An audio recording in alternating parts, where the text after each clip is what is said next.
रख देता है और 300 के ऐवान को मिला के रख देते हैं।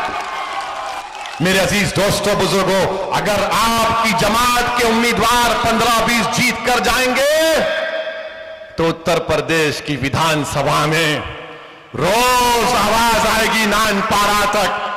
लखनऊ की विधानसभा में जो पुकारेगा तुम्हारा विधायक कि नानपारा में तरक्की होनी चाहिए, तो उसकी पुकार, उसकी चीख, उसकी तलब की आवाज तुमको नानपारा में सुनाई देगी। मैं आपको इस बात का वादा करता हूं इंशाअल्लाह ताला। ये लीडर हमको पैदा करना है। ऐसे नहीं चाहिए, नहीं अखिलेश क्या बोलेंगे, बहन जी क्या बोलेगी। हम पार्लियामेंट में कई इनके सांसदों को बोले तुम बोलो ना, बोले नहीं नहीं नहीं। एक को तो हम लिख कर दिए, अच्छा लिख के देते हैं, बोल दो। वो देखकर बोला कि यार अब हम जब बोलेंगे तो बोलेंगे, तू तो ओवैसी के अल्फाज बयान कर रहा है। बोलते भी नहीं है, ना कोई हरकत करते हैं, हमेशा बोलते सेक्युलरिज्म सेक्युलरिज्म। ये क्या सेक्युलरिज्म, कहां का सेक्युलरिज्म है? जो भारत के संविधान में सेक्युलरिज्म है उसको मानता हूं और जिंदगी भर मानता रहूंगा, मगर जो सियासी सेक्युलरिज्म है मैं अपनी जूती पर रखता हूं उसको। जो सियासी सेक्युलरिज्म है वो धोखे का है, वो फरेब का सेक्युलरिज्म है, उसमें कोई दम नहीं, कोई दम नहीं है। आप बताइए, कानपुर में एक मंसूरी बिरादरी का शख्स अपनी 10 साल की बच्ची के साथ जा रहा है और धर्म कि उसने अपना मजहब तब्दीली के बारे में बात की तो उसको पीटा जा रहा है। सोचो थोड़ी देर के लिए नानपारा के गयूर नौजवानों कि तुम बाप हो, तुम्हारी बेटी तुमसे लपेट कर रो रही है कि मेरे अब्बा को मत मारो, मेरे अब्बा को मत मारो, तो पुलिस की मौजूदगी में उस बच्ची के सामने उसके बाप को पीटा गया। बताओ क्या है फिर ये? क्या मेरी पेट में औलाद नहीं है? क्या मुझे तकलीफ नहीं होती उन नजारों को देखकर कि मैं इतना बेबस हो चुका हूं कि अपनी बेटी के सामने मुझे जलील रुस्वा किया जा रहा है? कब उठोगे आप बताओ? ये करवट लेने का वक्त है, याद रखो। मैं यहां पर अपने लिए नहीं आया हूं, मैं आपके लिए आया हूं कि आप अपनी क़यादत को बनाओ, अपने विधायक को बनाओ, ताकि वो विधानसभा में जाकर लड़े। वो बच्ची जो 10 साल की हमारी बहन की बेटी है, क्या सोचती होगी जब बड़ी होगी?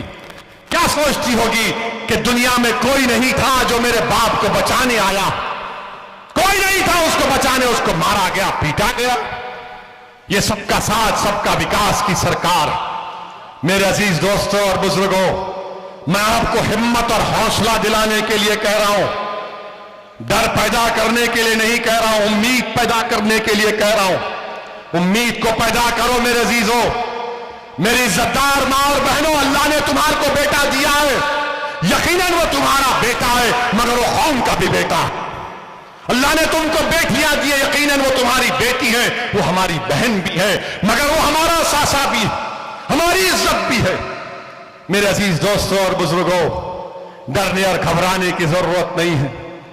ये हम पर इल्जाम लगते हैं, हमको कोई परवाह नहीं है, हम इल्जामों की परवाह नहीं करते। हमको सिर्फ एक बात जो हमको हमेशा तंग करती है कि जब हम मर जाएंगे तो हमको हमारे अमाल का हिसाब अल्लाह के पास देना पड़ेगा। हमको वही फिक्र रहती है, वही डर रहता है। हम कोई नेक आदमी नहीं है, हम गुनाहगार हैं, आपसे कह रहे हैं। ये तो अल्लाह का करम है कि अल्लाह ने हमारे गुनाहों को तुम्हारे आंखों से पोशीदा रखा, मगर हमको ये फिक्र रहती है कि अल्लाह ने हमको इज्जत दी, मुकाम दिया, दौलत दी, बोलने की सलाहियत दी, अल्लाह ने हमको तमाम नेमतों से नवाजा। अगर हम उसका इस्तेमाल नहीं करेंगे मजलूम अवाम के लिए, चाहे वो मुसलमान हो या ना हो, इंसाफ के लिए इस्तेमाल करेंगे तो मरने के बाद हम तमाम को अल्लाह के पास जमा किया जाएगा। तो मेरी जबान, मेरा हाथ, मेरा दिमाग, मेरी आंखें, मेरा पैर अल्लाह के सामने गवाही दे। हम किसी से नहीं डरते, अगर मौत लिखी है तो मौत होगी इंशाअल्लाह ताला, मगर याद रखो जब तक अल्लाह हमको जिंदा रखेगा, जब तक अल्लाह हमको जिंदा रखेगा, हम अपनी माँ को मायूस नहीं करेंगे, हम अपनी माँ को कभी शर्मिंदा होने नहीं देंगे। हम हिम्मत और हौसले के साथ, भारत का संविधान हमको इस बात की इजाजत देता है कि सीना तान कर अपने मसले को बयान करें। अंबेडकर का बनाया हुआ, बाबा साहब का बनाया हुआ संविधान हमको कहता है कि अपने हक के लिए लड़ो, और हम अपने हक के लिए लड़ रहे हैं। और लोग ये कहते हैं कि मुसलमानों को मिलकर रहना, अरे मिलकर ही तो रह रहे, कहां गए हम लोग? हम तो तुमको ही वोट देती आए थे ना, तुमने हमारे वोट का क्या इस्तेमाल किया? मेरे अजीज दोस्तों और बुजुर्गों, मेरी आपसे अपील है कि आने वाले चुनाव में अपने एक एक वोट का सही इस्तेमाल करिए।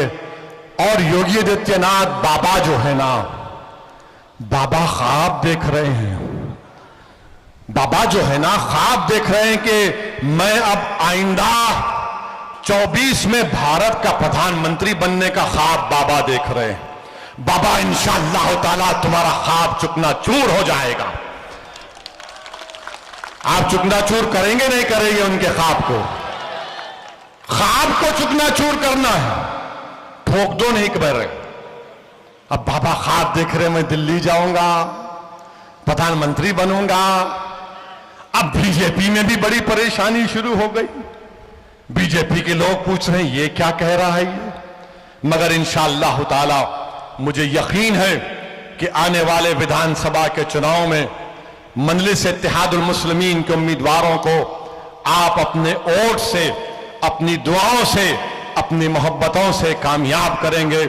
मैं आपका शुक्रिया अदा करता हूं कि बावजूद इसके कि आपको इस मुकाम पर आने के लिए बीजेपी की तरफ से, सपा की तरफ से रुकावटें डाली गई, मगर याद रखो जो लोग रुकावटें डाल रहे हैं, तुमको मैं एक वाकया सुनाकर अपनी बात को खत्म कर दूंगा।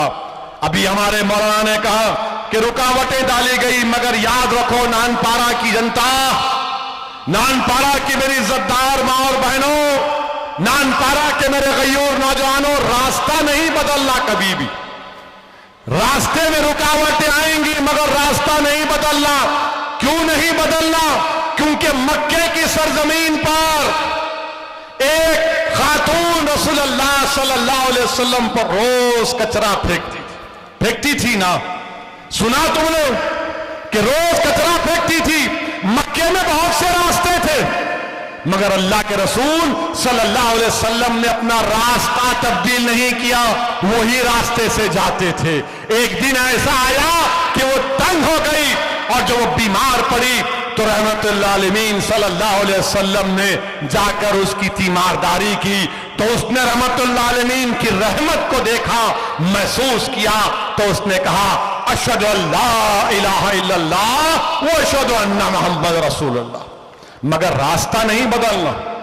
रुकावटें आएंगी मगर रास्ता नहीं बदलना मेरे अजीज दोस्तों और बुजुर्गों। और आप जानते हैं कि योगी सरकार ने उत्तर प्रदेश के एक सीनियर आईएएस ऑफिसर जिनका नाम इफ्तिखार साहब है, योगी सरकार ने 6 साल पुराना उनका एक वीडियो निकाला जिसमें वो बैठे हैं, कुरान की तिलावत हो रही है और 8-10 लोगों से कहा जा रहा है कि इस्लाम की दावत दो, इस्लाम की तबलीग करो, इस्लाम की तरफ लोगों को रागिब करो। उसमें ना किसी को पैसे देने की बात कि तुम पैसे ले लो दीन कबूल करो, ना उसमें किसी को डराया गया। मगर योगी सरकार 6 साल पुराने वीडियो को निकालकर एक बहुत ही सीनियर आईएएस ऑफिसर को परेशान कर रही है। हम अल्लाह से दुआ करते हैं कि अल्लाह सुब्हानहू व तआला इफ्तिखार साहब की मदद करे, और अल्लाह जरूर करेगा इंशाअल्लाह ताला। और दीन की दावत हम देते रहेंगे। संविधान हमको इस बात की इजाजत देता है, अगर कोई दीन कबूल करता है, कोई भी दीन, अगर पैसों का लालच दिया गया तो सुप्रीम कोर्ट के फैसले गलत है। मगर आप ये कह रहे हैं कि इफ्तिखार साहब ने ये किया। अच्छा, इफ्तिखार साहब पर हुआ तो क्या किसी ने आवाज उठाई? क्या सपा के लोगों ने कहा कुछ? क्या बीएसपी के लोगों ने कहा? मौलाना कलीम को जानते हैं ना, मौलाना कलीम सिद्दीकी को जानते हैं, उनके बारे में किसी ने कुछ कहा? क्यों नहीं कहते? इसलिए नहीं कहते कि अगर इफ्तिखार और कलीम के बारे में कहेंगे तो दूसरे नाराज हो जाएंगे। दूसरों की नाराजगी मोल लेना नहीं चाहते और हमारी तकलीफ और नाइंसाफी के खिलाफ आवाज नहीं उठाना चाहते। मेरे अजीज दोस्तों बुजुर्गों, इसीलिए मैंने कहा यह सियासी सेकुलरिज्म को मैं जूती पर रखता हूं। जो संविधान का सेकुलरिज्म है उसको सलाम करता था और सलाम करता रहूंगा। मुत्तहिद रहिए, इत्तेहाद पैदा करिए और नानपाड़ा के हर पोलिंग बूथ पर अपनी ऑर्गेनाइजेशन को मजबूत करिए। हर पोलिंग बूथ पर अपनी ऑर्गेनाइजेशन बनाइए, मजलिस के मेंबर बनिए, ताकि जब चुनाव आएगा तो उम्मीदवार आप तमाम होंगे इंशाअल्लाह ताला। आप तमाम इंशाअल्लाह ताला मजलिस को कामयाब करेंगे। मेरा आपका फिर से आपको शुक्रिया अदा करता हूं। अस्सलाम वालेकुम व रहमतुल्लाहि व बरकातुहू। अस्सलाम वालेकुम, अस्सलाम वालेकुम।